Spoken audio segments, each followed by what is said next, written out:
Hey guys, Classy Gengar here, and today we're battling a small PokeTuber named Hayden. Now, before we get into the battle, I'm gonna go ahead and be like, check my Twitter and my Patreon, all that'll be in the description, so let's get right into this. So, I lead with my Porygon Z here. I'm thinking that is a solid lead, unless he leads with Sableye. And, knowing Hayden, he led with his Sableye, so he sends out his Jelly Bean here. And so I can't really do anything. I don't have Shadow Ball. And he's just gonna go for the taunt. Now this is to stop the Z conversion, even though it doesn't work that way apparently. So then I'm just gonna go for the Thunderbolt. I don't have Z conversion, and I don't plan on putting it on my Porygon Z. Everyone expects it. It's kind of been like worn out. So he's just gonna actually go for the Will-O-Wisp turn 2. Seeing that I just went for damage, I'm not doing too much to him. But still, damage is damage. So I do get another Thunderbolt off, and that puts him at well below half. But I do predict the recovery here, so I'm going to just swap. I don't know if he's special or physical at this point. I don't know if he's got what he has to attack, actually. So I just bring in my Marowak, predicting the recover here. And I was right, he does go for recover, and I think he's going to want to swap, expecting a Shadow Bone. Shadow Bone will hurt really bad, and even if I don't have Shadow Bone, anything else I do will hurt really bad. So I am actually going to go for a Flame Charge on the swap, and he brings out his thick, fat Snorlax. I did not know it was thick, fat. I forgot that even was an ability, honestly, not even going to lie. So I'm like, that did some alright damage, and I'm gonna go for the Flare Blitz here. He actually goes for the Pursuit, expecting the swap, and judging by that damage, it probably would have done a good chunk to me. But I'm thinking maybe he is choiced or something weird, so I'm just gonna go for another Flame Charge, knowing that a Flare Blitz won't take him out. But he actually carries Earthquake, and that is going to be enough to take me down. I thought maybe my Marowak might live, but this Snorlax hits pretty hard. So I'm actually going to bring out Como. I kind of expect the swap into Sableye because it does, it is immune to a fighting type. But he actually just stays in here and goes for the Body Slam. And I would have been in a really good position if he wouldn't have got the Paralysis. So he gets the Paralysis on my Como-O. It doesn't do half, so I would have been able to survive another one, and at +2, I would have easily been able to outspeed the Alolan Sandslash in the snow, which is the whole point of me trying to set up anything. So I just went for the Earthquake here. I still outsped. I mean, he's slow, and but I am paralyzed, and that pretty much makes my Como-O kind of worthless at this point. But he is going to bring out his Alolan Ninetales and get up the Hail. And I know a Blizzard's coming, or a Moonblast, but I don't sack my Como just yet. I don't know why. I don't know what exactly I was thinking, but I do bring out my Toxapex, and his Blizzard does not hit me very hard. I easily survive this. I could eat all 8 of his Blizzards and be fine. So I do kind of expect the Alolan Sandslash to come in, so I just go for the Liquidation instead of the Poison Stab, which is pretty good. I do get the defense drop, which is really nice. Maybe I could have stayed in here and survived an Earthquake, but I did not want to risk it. I know it's not Stab, and I know my defenses are off the charts, but I kind of realized that I should have just sacked my Como-O instead of bringing out my Toxapex. So I bring it back out, thinking, well, see what he does, see if he actually has the Earthquake, and he does. And it's not quite enough to take Como-O out, but I do see that he is Life Orb. So that's something good for me to know. It doesn't have leftovers or anything. So that's pretty, well, I obviously knew that based on the last turn. So he is actually going to go for the Icicle Crush, which is actually kind of risky because it does have a pretty good chance to actually miss. I've seen it miss a couple times, and usually it's pretty devastating. And if that would have missed, I would have been able to get a Sky Uppercut off, and I probably might have won this battle. So I'm actually going to bring out Mimikyu here, and this is another huge error on my part. He goes for the Iron Head, and I do not notice the flinch. I did not see that I got flinched. I was distracted or something. So every play I made with my Mimikyu, I was under the impression I was at +2. I was kind of blown away that how little damage I was doing, but I thought I was still at +2.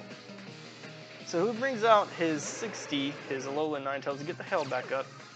And I just go for the Shadow Claw, trying to get as much damage as possible off. And I actually get a crit. Now, if I was at +2, I would have taken him out, and I wouldn't have had to worry about the Ninetales. And even if I wouldn't have taken him out, wouldn't have gotten the crit, with the Shadow Sneak at +2, I would have easily been enough damage to take out the Ninetales. So that did kind of stink, and it did kind of work out in his favor. Because if I wouldn't have got the Paralysis on Kommo-o, or the flinch on my Mimikyu, I think it would have been, actually, the game could have went in my favor very easily. But that's not how it works, and you know, it's the game we play. It's an RNG game, it always has been, and it always will be.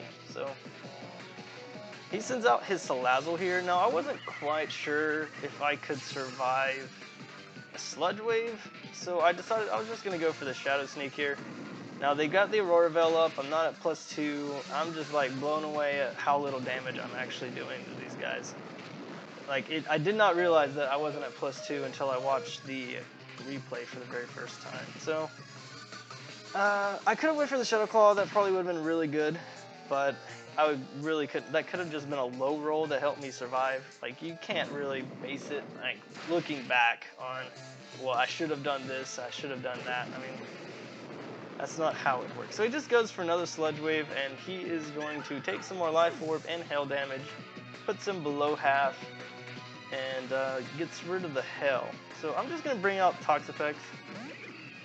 I can handle anything this thing can throw at me, and I could get you know, a relatively weak hit, but still a hit off on something. So I go for the Liquidation here, and his Alakazam eats this up really well. Then, like, again, the Aurora Veil is up, so they've got boosted defenses, which really helps him out a lot. He actually Mega Evolves here, and he just goes for the Calm Mind. So he's setting up on me, which Mega Alakazam by itself is pretty scary. But thankfully, I have the Merciless ability, so he's not going to get Regenerator or Limber or anything. Limber wouldn't have helped him anyways, but Regenerator really would have helped him a lot. So I'm just going to go for another Liquidation here. I didn't want to risk him not being Mega and just get a Toxic off and not do any damage. And he is just going to go for a Psyshock. And even though I'm very defensive, he's at +1 and he's a Mega Zam and a Stab, and I'm super weak to it. It's going to take me out. No frets. Kind of figured. But I send out my Porygon Z here, and I'm just going to go for Broke, and he misses a Focus Blast. So if he actually would have hit that, it would have been very, very far from a close game. Like, not even close. He would have just destroyed me. It would have been embarrassing. But I do get a little bit of hacks. Not quite enough in my personal opinion, but you know, I'll take what I can get. So Breakneck Blitz is going to easily be able to destroy him, even with the Veil up and the +1 in special defense. So Porygon Z putting in some work, taking out Mega Zam, and the Veil does wear off. So that's pretty good. He sends out his Sableye again, and basically it comes down to I can't outstall this thing. It can taunt me, it can attack me, and I'm burned. So, and once I'm taunted, I can't use Recover. At this point, I haven't shown that I used Recover, and it's kind of risky for him taunting without knowing that I've got it. So I'm just going to go for the Recover here, and he's just going to go for another Foul Play. I'm not in too good of a spot here. He knows I have Recover now, so he's just going to taunt me to keep me from recovering, and he can just freely recover all this good stuff. I'm glad that they kind of nerfed Prankster a little bit, but I didn't have a dark type to take advantage of that at all. So I'm just going to keep going for Ice Beam. I don't know why I was clicking Ice Beam instead of Thunderbolt. Thunderbolt would have been a much better attack because I had a higher chance of paralysis, and I mean it does the same amount of damage. So I mean, I don't know. I was just kind of frantically clicking, I think, at this point. So he's gonna go for the recover here, and I'm going to just keep attacking him. Like maybe he'll misclick, maybe he'll misplay or something, but it's not gonna work that way. So I am going to get off a pretty nice Ice Beam, and at this point he is just gonna go for the KO. And I'm just gonna, if I would've got a crit, that would've been nice. You know, always asking for hacks, but not really. I mean, yeah, I was kind of bummed out with the kind of hacks, you know, the paralysis and the flinch, but you know, I feel kind of whiny right now, but I'm not meaning to be, but that kind of would have helped me out a little bit. So I'm down to my Ninetales. I've pretty much admitted that there's no way I can win, even if I do, like, his Sand Slash is just going to easily be able to come out and Iron Head me and take me out. Like, I have nothing that can hit it very hard. My set is actually kind of really bad for handling Steel types. Like, I don't have anything that could really hit them. I should probably put Hitting Power Ground or Fire or something on my Ninetales, but it's at the moment it's carrying, I believe, Extra Sensory, Moonblast, Blizzard, and Aurora Veil. So I'm not going to be able to do much of this at all, and an Iron Head is easily going to be enough to take me out. So that was my battle with Haydunn, guys. I hope you enjoyed it. I know I did. It was always great battling, you know, someone this good. It was an intense battle, and I appreciate it. Have a great day, guys.